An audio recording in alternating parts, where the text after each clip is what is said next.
بص يا باشا، النهارده جاي لك بمحصول رائع انت ناسيه خالص، بيكسبك ذهب. وهو من الخضروات الكرنب. طبعا الاحمر اللي بيستخدم في السلطه وبيستخدم في التصدير والسوق المحلي والفنادق. عمره بيقعد 70 يوم في الارض، من 65 ل 70 يوم في الارض. طبعا بنجهز الارض كويس، بنحرطها كويس. الفدان بيحتاج من 4 شتات سوبر فوسفات ثلاثي، 2 كبريت زراعي، ونلخبطهم مع بعض. ونيجي حارة الارض بمعدل من 12 الى 14 خط على السطين. ممكن نزرع مصاطب او ممكن نزرع خطوط. طبعا بتزرع الشتلات بين الشتله والاخرى 35 سم على النقاط، وبين الخط والخط 75 سم. طبعا ونبدا نغمر الارض غمره تمام، وبعد كده نزرع الشتله اللي هي من الصواني. طبعا نبات الكرنب الاحمر اللي هو بيستخدم في السلطه ده بيزرع في جميع مراحل او جميع شهور السنه، وخاصه الشهور الشتويه ماليش معاه. يفضل زراعته في شهر 8 و9 و10 و11 اللي هو اغسطس سبتمبر اكتوبر نوفمبر ديسمبر وشهر يناير.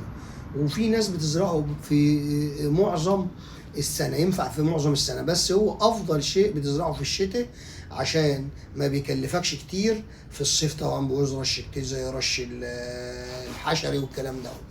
طيب طبعا الفدان بيحتاج الى 80 صينيه، كل صينيه فيها 200 عين.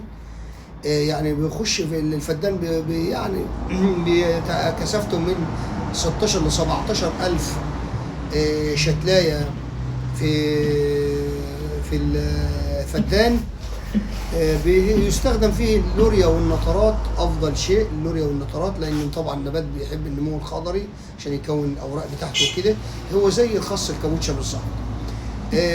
نبات طبعا حاجه فوق الممتاز. مكسبه رائع. الفدان ممكن يجيب لك من 100 ل 150 الف جنيه صافي بعد في ميعاد بسيط خالص، اللي هم حوالي 65 ل 70 يوم. بيحتاج قلنا اللوريا والنترات.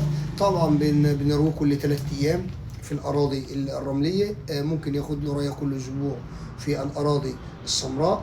بيحتاج بيجي له بعض الاعفان الجذور اللي ممكن نسمد له كبريتات نحاس او برمنت بوتاسيوم. في النمو الخضري ممكن نديله مغذي، وممكن رش البياض. ممكن نديله حاجه تانية زي الحشري زي المن والتريبس والدوده.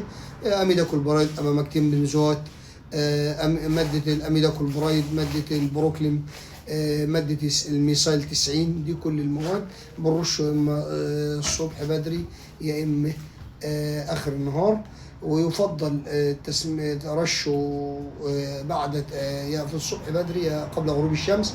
طبعا الري المنتظم والتسميد المنتظم والرش المنتظم اللي هو في ميعاد ثابت. المفروض نرش مرتين في الاسبوع. نروي الصبح بدري، نسمد الصبح بدري في كل ميعاد ثابت. دي من اساليب النجاح في اي زراعه، وده محصول ممتاز ما بيكلفش. والله حاجه حلوه خالص، جربناه بيجيب لك ذهب. والسلام عليكم.